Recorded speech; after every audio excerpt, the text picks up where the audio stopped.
இப்படி இதன் குரு உண்மை கொலமிகு கரியடு வடிகொடு தன்னதடி வழிபடும் அவருடைய கடி கணபதி வர அருளில் மிகக்கூடிய வடிவினர் பயில் வழி வலமுறைகிறையே 13/7/2025 ஞாயிற்றுக்கிழமை சுமார் 9:36 மணி அளவில் நீதிமான இருக்கக்கூடிய சனீஸ்வரர் வக்கரம் பெறுகின்றார் மீன ராசியில். 13/7/2025 to 28/11/2025 ஆக 138 நாள். இந்த 138 நாளும் எப்படி எல்லாம் இருக்கும்? கும்பம் எந்த வாய்ப்பையும் தவறவிடக்கூடாதுன்னு நினைக்கும். எந்த வாய்ப்பையும், அது கல்வியோ திருமணமோ முத்திர பாக்கியமோ வாழ்க்கையோ எல்லாத்தையும் தவற விடாது. அப்படி தவற விடாம இருக்கணும். தவற விடாம இருந்தா தான் அதுக்கு மதிப்பு. அது மட்டும் இல்ல, எத்தனை வார்த்தைகள் வந்தாலும் சரி அதற்கு ஒரு அர்த்தத்தை கொடுக்கும்.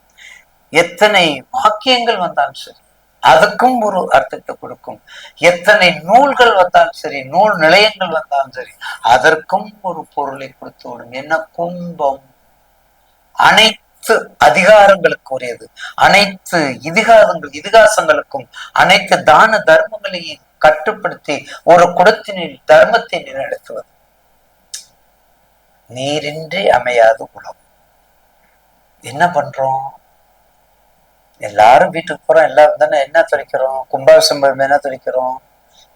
இடுகாட்டு போகும்போது என்ன பண்றோம்? குழந்தை பிறக்கும்போது என்ன பண்றோம்? நீர் தான். அதுக்குத்தான் நீர் அடிச்சு நீர் விலகாது. அதுக்குத்தான் நீர் அடிச்சு நீர் விலகாது. இந்த கும்பம் இருக்குதே, ரொம்ப என்னதான் பட்டாலும் அந்த கும்பத்துல கலச நூல் சுத்துறது மாதிரிதான் நம்ம கஷ்ட நூல் சுத்துறோம். கும்பத்துல கலச நூல் சுத்துறோம் பாத்தீங்களா? அந்த மாதிரிதான் நம்ம கஷ்ட நூல் சுத்துறோம். சுத்தி சுத்தி சுத்தி சுத்தி நம்மகிட்ட வருது. ஆனா முடிவில் ஒரு இன்பம், முடிவில் ஒரு அமிர்த கலசம். பாத்தீங்களா? முடிவில் ஒரு அமிர்த கலசம். இப்ப ஜென்மச்சனி முடிஞ்சிருச்சு, விரையச்சனி கம்ப்ளீட்டட். அப்ப ஈஸ்வரர் எங்க இருக்காரு? பாதத்துல இருக்காரு. உங்க வயசை பாருங்க, உங்க ஜாதகத்தை பாருங்க, வல்லுநர்கிட்ட கொடுங்க, கரெக்டா செக் பண்ணிக்கோங்க. உங்க வாசலை பாருங்க, உங்களுடைய ஜாதகத்தை மட்டும் பார்க்காதுங்க, உங்க பேரை பாருங்க, எந்த நம்பர்ல பாருங்க, உங்க ஊரை பாருங்க, என்ன திசையில பிறந்திருக்கீங்க பாருங்க. எவ்வளவு இருக்கு தெரியும்? சும்மா தசாபத்திய மட்டும் வச்சுக்கிட்டா நன்மை அடைஞ்சிருமா? வராது. அதுக்குத்தான் திரு ஏற ஏற உரிய உங்க பேரு சொல்ல சொல்ல ஓம் நமோ நாராயணா, ஓம் நம சிவாய, அஸ்லாம் அலைக்கும் அலைக்கும் சலாம் துவாதசு ஸ்தோத்திரம் ஏன் சொல்றோம்? அந்த நாமங்களையே பரிசீலனைப்படுறோம். அந்த நாமங்களையே நம்ம பாராயணம் பண்றோம். அந்த நாமங்களுக்கு முக்கியத்துவம் கொடுக்கிறோம்.